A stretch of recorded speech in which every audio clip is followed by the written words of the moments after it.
Well, we often hear about the mental health crisis in our community and across the nation. There simply are not enough resources to help people suffering from things like depression and more. Yeah, KREM 2's Lindsay Nadrich recently stumbled across one program that actually is helping people. It's called Mental Health Court, and as Lindsay tells us, it's already making a big impact. The courtroom looks the same as every other hearing, but what happens in front of Judge Clark every Tuesday morning is very different. There's clapping. A basket of candy sits on the front table. Good job. Take some from the basket if you like. Judge Clark knows each person's first name. Angela, you're the first one up this morning. And a team of people who know each person's daily struggle sit in the jury box. It's called Mental Health Court. What kind of impact does this have on the community? It increases public safety. You can feel safer in your home.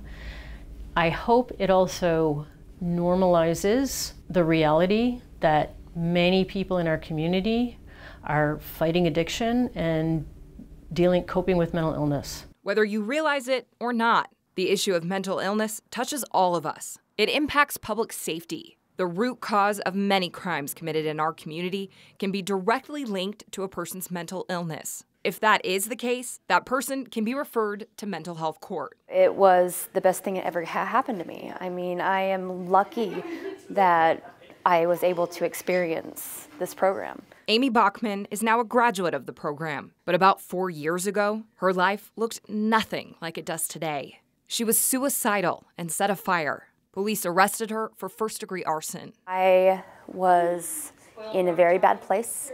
My mental health was very bad and I wasn't getting the help that I needed. At the lowest point in her life, Amy's case was referred to mental health court. But that's just the start. Each person then goes through a test period to see if the program is doable for them, and ultimately, they have to agree to participate. Once they sign the paperwork, though, a lot is expected of them. There are mental health requirements where they have to meet with a provider as often as they deem necessary. They have to adhere to medication, be clean and sober, and show up at court twice a week in some cases to check in with the judge. I have a laundry list of things for you to do. Having that judge checking in with you is an amazing monitoring tool that cannot be denied. The Mental Health Court program began 5 years ago. It was designed to start small, so they could do it right.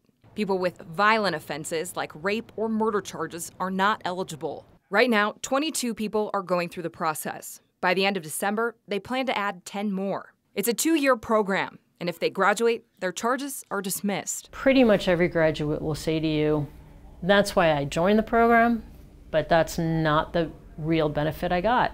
The real benefit is I have a different life. The statistics prove those who graduate do leave with a different life. They tracked 8 people who graduated. Before the program, those 8 people spent a total of 427 days in jail. After, only 2 people spent a total of 35 days in jail. So the number of days in jail dropped by 91%. And the recidivism rate dropped from 100% to 12.5. At graduation, one of our people held up a ring of keys, and he said, I have a keychain. And we were all like, okay. He said, you don't understand. I have every one of these keys legally. I have a key to a car that I now own. I have a key to a home that I go into. I have a key to work that somebody trusts me to go into. Before that, these would have all been shaved, and I would have been using it for illegal activities. Amy's life changed for the better as well. Without the program, she says she wouldn't still be here. Every aspect of my life I never imagined it being this good. She's now active in the community. She's there for her kids and spouse, and is volunteering her time to help others currently in the program. They gave me my life back.